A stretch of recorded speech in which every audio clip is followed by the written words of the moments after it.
성도 여러분 반갑습니다. 맥체인 성경 읽기 시간입니다. 오늘 7월 20일 맥체인 성경 읽기 사사기 3장, 예레미야 16장, 마가복음 2장, 사도행전 7장입니다. 이 시간은 사사기 3장 말씀 우리 잠깐 같이 보고 각각 성경 읽고 기도하는 시간 갖도록 하십시다. 사사기는 전체적으로 볼 때 이스라엘 백성들이 애굽의 노예 생활이라든가 광야 생활 다 마치고 이제 약속의 땅을 정복하고 참 평안해진 그 이후의 얘기입니다. 그러니까 이 하나님의 백성들이 모든 문제들이 잘 해결되고 평안해지니까 이제 서서히 세상 풍조를 따라가기 시작합니다. 육신적으로 세상 풍조를 따라가다가 하나님과 점점 멀어지면서 여기저기 많은 문제들이 생깁니다. 그래서 그 문제들 가운데 허덕이다가 도저히 안 되니까 하나님께 부르짖죠. 하나님 도와주십시오. 그래서 하나님께서 그들에게 기도를 들으시고 그들의 문제를 해결하기 위해서 이 구원자를 보내주십니다. 사사라고 하는 구원자들을 그들에게 보내주셨던 것이죠. 그런 내용들이 사사기 전체적인 내용입니다. 사사기 3장 4절에 보시면 남겨두신 이 이방 민족들로 이스라엘을 시험하사 여호와께서 모세를 통하여 그들의 조상들에게 이르신 명령들을 순종하는지 알고자 하셨더라. 그렇게 기록을 하고 있죠. 그러니까 이제 여호수아 시대 때 이스라엘 백성들이 가나안 땅을 이제 점령을 하는데, 점령을 할 때 이스라엘 백성들이 이제 여기저기 좀 점령을 못한 민족들이 여기저기 좀 남아 있었어요. 북쪽이라든가 저 어디 남쪽 끝이라든가 동쪽 아래 블레셋이라든가 이렇게 점령을 마저 하지 못한 그런 가나안 민족들이 여기저기 조금씩 남아 있었어요. 자, 근데 그 남아 있었는데 백성들이 다 점령을 못한 것이죠. 근데 하나님께서 그렇게 하게 하셨던 것이죠. 그 이유는 3장 4절에 남겨두신 이 이방 민족들로 하여금 이스라엘 백성들을 시험하려고 하셨다는 거죠. 테스트하고 연단하려고 하셨다는 거예요. 무엇을? 여호와께서 모세를 통해서 그들의 조상들에게 이르신 명령들, 바로 하나님 말씀들이에요. 언약의 말씀들, 십계명을 위시해서 모든 이제 모세오경에 있는 율법서의 말씀들, 지금으로 치면 우리 모든 기록된 하나님의 말씀들이죠. 그 말씀들을 제대로 순종하는지, 진심으로 전심으로 순종하는지 알고자 하셨더라는 거예요. 그러니까 그 하나님 말씀을 진심으로 경유하고 그대로 말씀을 따라 행하려고 하는 의지를 가지고 중심을 가지고 행하려는지, 그것을 하나님께 테스트하시고 시험하시고 연단하시기 위해서 그런 이방 민족들을 남겨두셨다고 그렇게 말씀을 해요.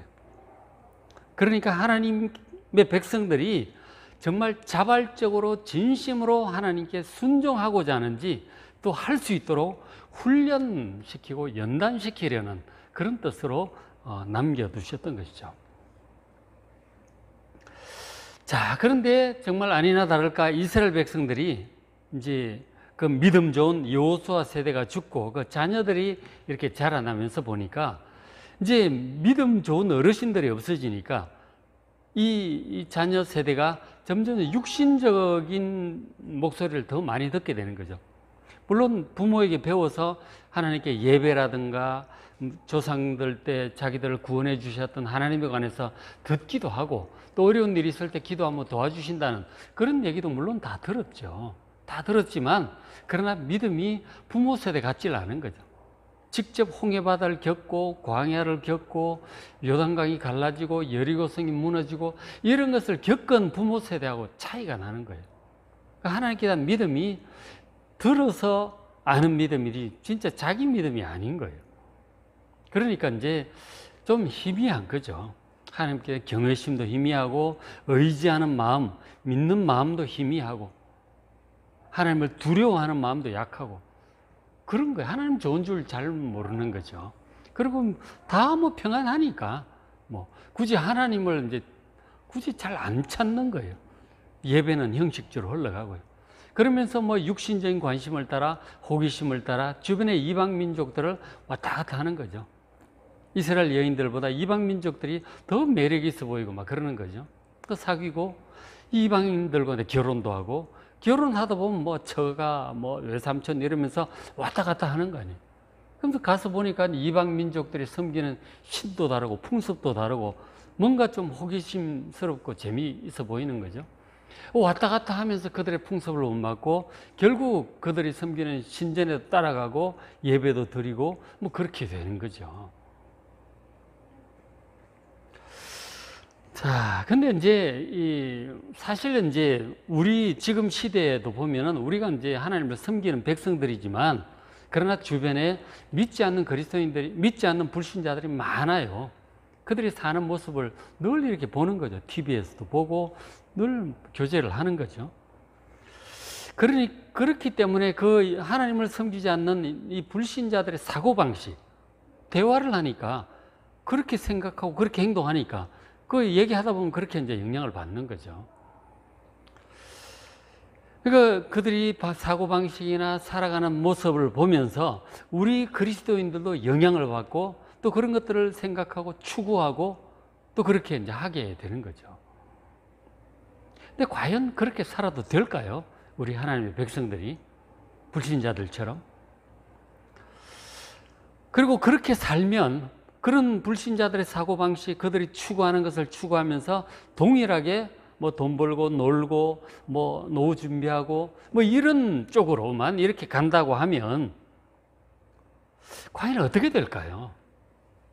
불신자들 사고방식과 똑같이 가면 하나님을 경외하고 의지하고 예배하고 감사하고 말씀을 듣고 순종하고 이게 아니라 불신자들과 똑같이 돈 벌고 일하고 놀러 다니고 뭐 노후 준비하고 뭐 재밌는 거 찾아다니고 그런 식으로 이제 불신자들의 사고방식, 생활방식을 그대로 따라가도 될까 하는 거죠.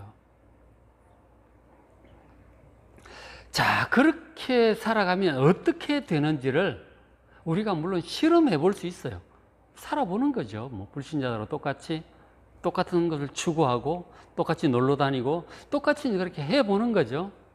과연 그렇게 했을 때 하나님을 경외하는 마음이 점점 옅어지고 의지하는 마음도 옅어지고, 왜냐하면 별 문제가 없으니까, 잘 돌아가니까, 육신적으로 세상적으로 그렇게 살아가면 과연 어떻게 되느냐. 우리가 실제로 그렇게 살면 거기에 따른 어떤 하나님의 심판과 인도하심과 하나님의 어떤 시험과 테스트와 이런 것들이 있을 거 아니에요. 그 결과가 어떻게 될지 우리가 살면서 직접 경험해 볼 수도 있습니다. 그렇죠? 같이 이제 세상적으로 살면. 자, 그런데 그렇게 하게 되면 오늘 말씀을 보면 아시겠지만 고생을 좀 하게 되는 거죠. 시간 낭비도 하게 돼요. 그리고 하나님 보시기에 정말 그렇게 칭찬받을 만큼 열매 맺는 삶을 살지 못하고 인생을 낭비하고 고생하게 되는 그런 결과를 낳게 돼요. 그런 결과를 가져옵니다. 그럼 10중 8구 그렇게 되는 거예요. 그 자기가 살아서 그렇게 뭐 5년 10년 겪어가면서 세월 보내고 낭비하고 고생하면서 겪어볼 수도 있겠지만, 그러나 성도 여러분, 인생은 짧습니다. 그렇게 낭비하기에는 너무 귀한 인생이에요. 그래서 그렇게 시간 낭비하지 마시고 사사기를 통해서 여러분 간접 경험을 해보시기 바랍니다. 그렇게 불신자들과 똑같은 사고방식으로 따라가면 어떻게 되는지 아주 명백히 반복적으로 잘 기록해 두었어요. 육신적인 사고방식, 세상적인 그 풍조를 따라 살면 어떻게 되는지 이렇게 되는 거예요. 사사기처럼. 그러니까 이렇게 되지 않도록, 이거는 뭐 5년, 10년, 몇십 년 시간 낭비하고 고생하고 그렇게 되는 거예요. 열매 없는 삶을 살게 되는 거예요. 부끄러운 구원을 받을 수 있다는 것이죠. 그렇게 하지 않기 위해서 이 사사기를 통해서 여러분 간접 경험해 보시고, 아, 나는 어떻게 하나님을 섬기며 이 인생을 살아야 될 것인가를 잘 생각하고 결정하는 그런 여러분 되시길 바랍니다. 그래야 인생을 낭비하지 않고 정말 열매 맺는 삶, 그런 삶을 살게 될 것입니다. 자, 한번 봅시다. 간접 경험을 좀 해보죠. 5절에 보니까 그러므로 이스라엘 자손들이 가나안 족속, 여부스 족속, 이 가나안 원주민들, 불신자들 가운데 거주하면서 또 그들의 딸들을 맞아 아내로 삼고 또 아들을 또 딸을 또 시집을 보내기도 하고 그렇게 왕래를 하다 보니까 불신자들의 사는 방식을 그대로 살게 되는 거죠. 그들이 신을 섬기고 그들이 중요한 것을 중요하게 여기고 같이 추구하고 섬기고 그렇게 살게 되는 것이죠. 그 불신자들의 사고방식을 따라 똑같이 흘러가게 되었다는 얘기죠. 자, 그렇게 되면 어떻게 될까요? 이렇게 됩니다. 3장 7절에 자, 이스라엘 자손은 여호와의 목전에 악을 행하여 하나님을 버린 거죠.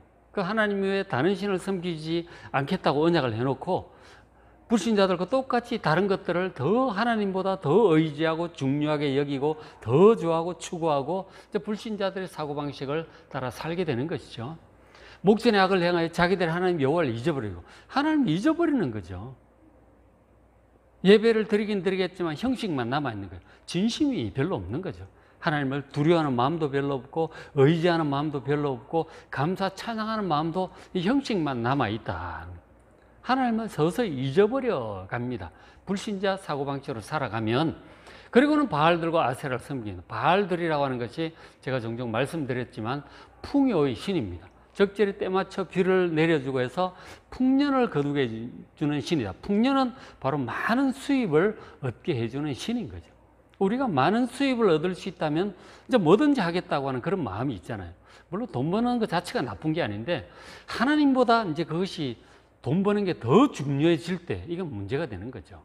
그게 바알을 섬기는 거하고 같은 것이죠. 그다음 아세라를 섬기는 여신인데 다산의 신, 자녀를 많이 낳게 해주고 자녀가 잘 되게 해주는 여신인 거죠. 자녀가 잘 되게 하기 위해서라면 뭐든지 한다 하는 거죠. 요즘 드라마 그 제목이 뭐죠? 그 가끔 보니까 뭐 자녀를 위해서라면 뭐든지 한다는 거 아니에요, 그죠? 그런 것들을 이제 보게 되는 거죠. 그러니까 이 아세라를 섬기는 그런 모습이 나오는 거죠.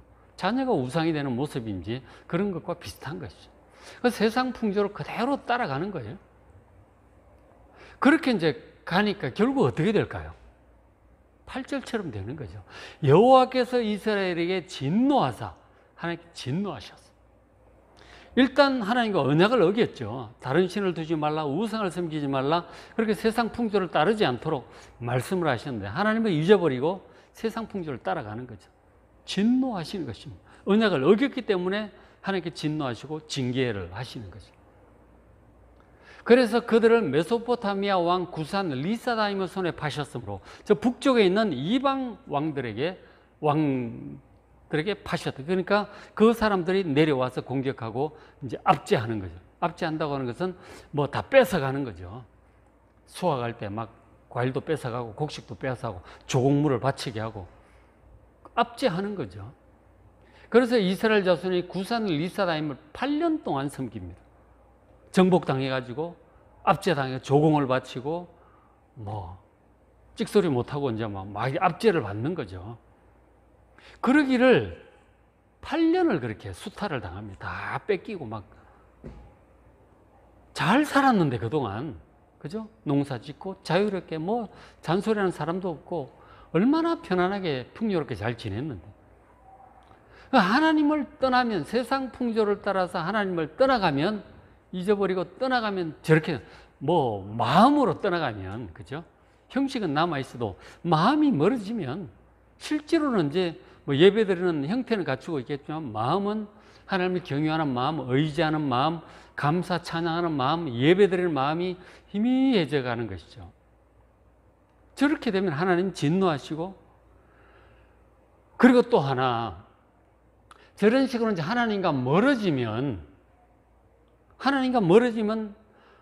뭔가 다른 어떤 일이 없으면 점점 더 멀어지고 나중에는 완전히 잊혀지는 것이죠. 형식적인 것조차도 이제 남지 않습니다. 완전히 떠나버리게 돼요. 그러면 멸망이죠. 생명이신 하나님을 떠나면 멸망이에요. 영원한 멸망입니다. 또 하나님께서 택하신 자녀들을 그렇게 두실 수는 없잖아요. 사랑하시기 때문에. 그래서 다시 불러들이기 위해서라도 환란을 허락하시는 거예요. 그래야 이제 하나님을 찾으니까, 돌아오니까. 그러니까 두 가지 환란이 오는 것, 하나님을 떠날 때 환란이 옵니다. 환란이 오는 이유는 크게 두 가지예요. 하나는 하나님보다 다른 것들을 더 의지하고 섬기고 추구하는 그런 우상 숭배에 대한 하나님의 징계죠. 그래서 이런 환란이 오고, 동시에 멀리 떠나가고 있는 하나님의 자녀들을 가까이 부르기 위한 방법이에요. 그렇지 않으면 오질 않으니까. 그 두 가지 이유로 환란이 오는 거예요. 결론적으로 성도가, 하나님의 백성이 하나님을 멀리하면 마음으로부터 멀어지고 실제로 완전히 이제 떠나갈 수 있는데, 그렇게 되면 환란이 온다 하는 거죠. 그건 정해진 이치예요.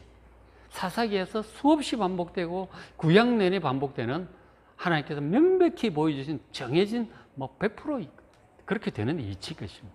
하나님을 멀리 떠나가면 환란이 온다. 이건 공식이에요. 그건 공식입니다. 정해진 이치다 하는 것이죠. 자, 이제 그렇게 환란이 오면 이제 어떻게 하나요? 사람들이 환란이 오면 그 문제를 해결하기 위해 스스로 노력을 하죠. 이렇게도 뛰어보고 저렇게도 해보고 문제가 생겼으니까 해결을 해야죠. 당신은 전쟁이 오게 되면 전쟁을 하고 하겠는데 그런 거죠. 지금 같은 경우는 재정적인 문제가 건강에 문제가 생긴다든가, 직장에 애들한테 문제가 생긴다든지, 하여간 문제가 생기는 거죠. 문제가 생기면 막 힘드는 거죠. 골치 아프고 힘들고 괴로운 거예요. 그거 해결하기 위해서 여기저기 뛰어다니죠. 노력을 해봅니다. 일단은 노력을 해요. 막 뛰어다니죠. 그래도 안 되면 누구 날 도와줄 사람이 없을까? 도와줄 사람을 막 찾아다닙니다. 도와달라고. 근데 그것도 안 돼. 도와줄 사람도 마땅치 않은 것 같아. 이거 어떻게 해야 되나? 고민을 하다가 점쟁이를 찾아가기도 하고, 108천대를 해볼까, 부처님한테 가서 빌어보기도 하고, 좀 용한 데 없나 막 왔다 갔다 하게 되는 거죠. 어디 기도원이 용하다 그러던데 기도원도 가고, 하여간 하여간 효과 있다 그러면 다 하는 거예요. 건강이 나빠졌다면 이것도 먹어보고 저것도 먹어보고 누구한테도 가보고 막 이것저것 다 하는 거죠. 그러니까 점쟁이도 찾고 부처님도 찾고 막 찾아다니게 되는 거죠. 그렇게 해도 안 되더라 이게. 이것도 저것도 안 되면 진짜 마지막에 이제 기억나는 게 하나님이 그때 가서 기억이 나는 거예요. 전에 섬기던 하나님. 그리고는 하나님께 살려달라고 이제 눈물로 기도를 하게 돼요. 하나님 제발 좀 살려주세요. 이번에 살려주시면 제가 정말 회개하고 하나님 뜻대로 살겠습니다. 이제 그렇게 막 눈물 콧물 그렇게 기도를 하게 되는 거죠. 그런 일들을 겪게 되는 거죠. 이스라엘 백성들도 하다도 안 돼서 9년 전 8년을 섬기다 보니까 더 이상 괴로워서 어쩔 수 없어서 결국 이제 하나님을 찾게 된 거예요. 그 앞에 찾지 않아요. 바알도 찾고 아세라도 찾고 다 찾았을 거라고요. 누구 도와줄 데가 없을까? 이것저것 다 찾아봤다. 이것도 저것도 다 안 되니까 하다 안 돼가 8년쯤 그렇게 헤매다가 결국 이제 하나님을 그때가 찾게 되는 거죠. 3장 9절 이스라엘 자손이 여호와께 부르짖으면 살려달라고 그냥 울부짖는 거죠. 하나님께 살려달라고 울부짖는 거예요. 진심으로 하나님을 찾게 되는 거죠. 하나님을 의지하게 되는 거예요. 그렇게 진심으로 하나님을 찾으니까 정말 좋으신 하나님, 자비로우신 하나님께서 또 그들의 기도를 들으시고 부르짖음을 들으시고 도와주십니다. 어떻게 도와주셨느냐면 여호와께서 이스라엘 자손을 위하여 한 구원자를 세워서 그들을 구원하게 하셨어요. 누구냐? 그는 곧 갈렙의 아우 그낫의 아들 온니엘이었어요. 여호수아는 이미 죽었고 이제 침략을 받아서 압제당하다가 이제 하셨는데 하나님께서 백성들의 기도를 들으시고 구원자를 세웠다. 저 구원자라고 하는 히브리어 단어가 야샤라고 하는 이제 동사에서 파생된 건데 야샤는 구원하다는 뜻이에요. 그 야샤에서 나온 것이 여호수아고 예수입니다. 예수아. 다 구원자라는 뜻이에요. 여호수아가 구원자라는 뜻이고 예수님도 예수아예요. 구원자라는 뜻이에요. 구원자를 하나님께서 내세우셔서 이 이스라엘 백성을 구원하셨는데, 그때 구원자는 온니엘이라고 하는 사람이었어요. 누구냐면 유다 지파 갈렙 알죠, 그죠? 요수아와 갈렙이 이제 가나안 정복할 때 중요한 두 지도자였는데, 유다 지파의 갈렙의 조카예요. 아우 그나스의 아들 온니엘이니까 갈렙의 조카죠. 이 온니엘이 이제 구원자로 하나님의 부르심을 받습니다. 그래서 10절에 여호와의 영 성령이 그에게 특별히 임하십니다. 그러니까 성령 충만해지니까 이 힘과 자신감과 믿음이 충만해진 거죠. 그래서 이가 나서서 백성들을 불러 모으고 이 전쟁을 해가지고 구산 리스라임을 몰아내는 거죠. 그래서 표현하기를 그러죠. 임하셨으므로 그가 이스라엘의 사사가 되어 나가서 싸울 때에 온니엘이 소리 구산 리사다임을 이기니라. 그렇게 되었던 것이죠. 그러니까 이 구원자의 명칭을 사사라고 백성들이 불러요. 사사라고 하는 단어는 지금 재판장이라는 뜻입니다. 판사, 크리노, 이 판사를 얘기하는 거예요. 그러니까 당시는 왕도 없고 뭐 특별히 장군이라든가 국가 조직이 없었거든요. 그냥 이제 대제사장이 있고 각 지파의 어른들이 있고 그랬지, 국가 전체를 아우르는 왕이라든가 그런 사람은 없었어요. 각각 자율적으로 사는 거예요. 그런데 저는 비상한 상황에 아주 이 영웅 같은 용사를 하나님께서 불러일으키신, 성령을 부어주시고 확신을 가지고 이제 백성들 모아 전쟁을 하게 하신 일시적으로 나타나는 영웅적인 존재였어요. 그러니까 저걸 사사라고 불렀는데, 백성들을 이제 어떤 하나님의 뜻을 따라 판단하고 그리고 다스리고 그리고 일시적인 이제 전쟁 영웅으로 등장을 해서 전쟁을 해서 외적을 몰아내고 백성을 해방시키는 그런 역할을 하는 사람이었어요. 그리고는 저분이 이제 지도자가 되는 거죠. 왕은 아니고 사사로서 뭐 백성들 어떤 문제가 있으면은 재판도 저 사사한테 가서 받고 그리고 다스림을 받는 거죠. 그리고 저 뭐 아들에게 물려준다도 그런 거 없어요. 살아있는 동안 이제 그렇게 다스림을 받고 죽으면은 또 뭐 지도자 없이도 그렇게 가기도 하고 이제 그렇게 했던 것이죠. 그게 이제 사사기에 나오는 사사입니다. 왕이 생기기 전에, 사울 왕, 다윗 왕이 생기기 전에 저런 사사 시대가 여호수아 죽고 나서 한 400년 정도 지속된 것으로 성경학자들은 그렇게 보고 있습니다. 그 사사기 기간이 대략 한 400년 정도로 봐요. 그러니까 1400년부터 한 1000년까지, BC 1400에서 BC 1000년까지 약 400년경으로 봅니다. 여러 사사들이 이제 나오죠.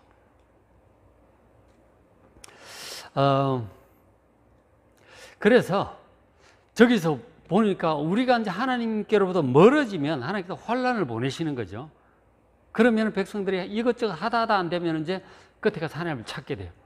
그럼 하나님께서 도와주시는 거죠. 저렇게 구원자를 보내주시든지 하여간 이런저런 방식으로 도와주셔서 문제를 해결해 주시는 거예요. 그러면은 그 하나님의 은혜를 한번 잊고 나면 이제 하나님도 잘 섬기게 되죠. 예배드리고 감사하고 찬양하고 저 사람들은 이제 평생은 하나님도 잘 섬기게 되죠. 또 그죠? 그런데 이제 또 세월이 흘러가면서 또 평안해지면 또 육신대로 또 이제 흘러가는 거죠. 안타깝지만 이제 그렇게 되는데, 근데 어쨌든 우리가 분명히 알 수 있는 것은 하나님께로부터 멀어지면 환란이 온다. 우리가 회개하고 하나님을 찾으면 하나님 도와주신다. 건져주신다. 그것을 분명히 보여주고 있습니다. 기도하면 들으시고 도와주시는 분이십니다. 좋으신 분이세요. 70번씩 7번까지 용서라고 하신 그런 마음이 하나님도 있으신 거죠. 또 용서하시고 구해주십니다. 그러니까 문제가 생기면 여러분 하나님 찾으시고 기도하시기 바랍니다. 그럼 분명히 하나님께서 기도를 들으시고 도와주십니다. 이것이 이제 분명한 진리죠. 자, 그렇게 해서 이제 그 온니엘 덕분에 나라가 자유를 되찾고 한 40년 정도 아주 태평한 세월을 지내게 돼요. 그리고 이제 또 죽습니다. 온니엘이 죽은 다음에 또 백성들이 또 이렇게 하나님께로부터 서서히 또 멀어져 가요. 평안해지면 또 멀어져 가는 거죠. 그래서 3장 12절에 이스라엘 자손이 여호와의 목전에 악을 또 행합니다. 또 세상 풍조를 따라가는 거죠. 그렇게 하니까 여호와께서 모압 왕 에글론을 강성하게 하사 그들을 대적하게 하셔서 북쪽에 있던 그 메소포타미아 왕 말고 이번에는 동쪽 아래쪽에 있는 모압 왕, 모압이 이스라엘한테 원래 좀 당했었는데 강성해져 가지고 이스라엘을 공격해 들어온 거죠. 그 종려나무 성읍을 정복했다고 하는데 바로 여리고 성을 이제 정복을 한 것이죠. 그리고 또 압제를 그때부터 또 당합니다. 고통을 이제 당하게 되는데, 그래서 15절에 고통을 이제 당하게 되는데 15절에 이스라엘 자손은 똑같은 과정을 겪잖아요. 또 하나님께 부르짖죠. 벌써 40년 지난 그 다음 세대의 얘기지만 어쨌든 하나님께 또 부르짖습니다. 그랬더니 부르짖으면 하나님께서 응답하시는 거죠. 여호와께서 그들을 위하여 한 구원자를 세우셨어요. 또 구원자를 세워주신 거죠. 그건 누구냐면 이번에는 베냐민 지파 왼손잡이 에훗이었어요. 에훗이 사사의 역할을 한 것을 좀 자세히 기록을 해주고 있는데 직접 한번 읽어보시기 바랍니다. 하나님께서 또 그 상황에 맞는 또 새로운 방법으로 새로운 지도자를 통해서 백성들을 구해 주세요. 그 모압 왕 에글론을 에훗이 암살을 하고 백성들 군사를 일으켜서 모압을 완전히 몰아내 버립니다. 그리고는 나라가 한 80년 또 평안했다고 합니다. 그렇죠? 그동안 하나님 잘 섬기고 하다가 또 세월이 흘러가면서 또 평안해지니까 또 세상적으로 육신적으로 또 흘러가는 거예요. 그래가지고 또 이제 어려운 일이 당했을 때 이번에는 블레셋 쪽에서 이제 어려움이 닥쳐왔던 것 같아요. 3장 31절 에훗 후에는 아나세 아들 삼갈이라고 하는 사람이 이 소문은 막대기로 블레셋 사람 600명을 죽입니다. 그도 이스라엘을 구원했어요. 블레셋은 아마 저 사람이 이제 지금 누군지 안 나와 있는데 아마 이제 블레셋 가까운 것 쪽은 단 지파일 것입니다. 나중에 또 그 블레셋 사람 때문에 이스라엘 백성들이 고통을 당해서 또 단 지파의 지도자가 나오는데 삼손이죠. 그 삼손도 천하장사였어요. 나귀 턱뼈 가지고 2,000명을 죽이고 막 그랬다고 기록이 나오는데 이 사람 소문은 막대기 가지고 600명을 죽인 것을 보면 엄청난 장사였어요. 이 사람은 거의 삼손 같은 엄청난 장사였던 것 같아요. 그래서 블레셋 사람을 죽이고 블레셋의 압제로부터 또 이스라엘을 구했던 그런 삼갈이라고 하는 사사가 있는 것을 보게 돼요. 자, 오늘 이제 결론적으로 말씀을 드리자면 우리가 하나님께로부터 멀어지면 분명히 안 좋은 일이 생깁니다. 그것은 세상 풍조를 따라가는 우리에 대한 징계이기도 하고 그리고 우리를 가까이 불러들이시는 하나님의 방법이기도 해요. 그리고 환란이 오는 거예요. 그건 어쩔 수 없이 오는 거예요. 그렇게 되었을 때 우리가 믿음이 연약해서 처음에 믿음이 좋은 사람은 문제가 생기면 바로 하나님을 찾아요. 그러나 믿음이 떨어졌을 경우는 하나님이 잘 떠오르질 않아요. 그래서 내가 뛰어다니고 사람 찾아다니고 이것저것 막 해보는 거죠. 그럼 믿음이 떨어져서 그런 거예요. 그리고 바닥까지 가서야 하나님이 기억나서 기도를 하는데 기도를 하면 또 하나님 분명히 도와주세요. 그러니까 문제가 생겼을 때 빨리 하나님을 기억하고 하나님께 기도를 하지 않은 거예요. 그러면 분명히 도와주실 것입니다. 그런데 이제 그보다 더 좋은 것은 무엇일까요? 더 좋은 것은 하나님을 잊지 않는 것입니다. 하나님을 경외하고 사랑하고 섬기고 말씀을 잘 듣고 순종하고 정말 하나님 말씀을 따라 구원을 바라보며 우리가 상급을 위해서 면류관을 위해서 새하늘과 새 땅에서 어떻게 해야 정말 인정받고 큰 자가 될 수 있을까?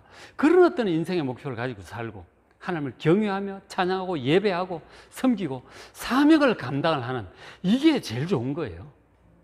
세상적으로 흘러가면 분명히 어려운 일이 환란이 다가옵니다.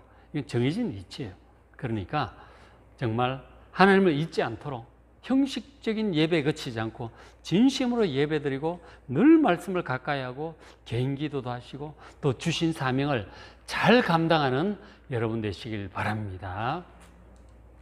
자, 오늘 맥힌 성경읽기 사사기 3장, 예레미야 16장, 마가복음 2장, 사도행전 7장 말씀입니다. 여러분 잘 읽고 은혜 많이 받으시기 바랍니다.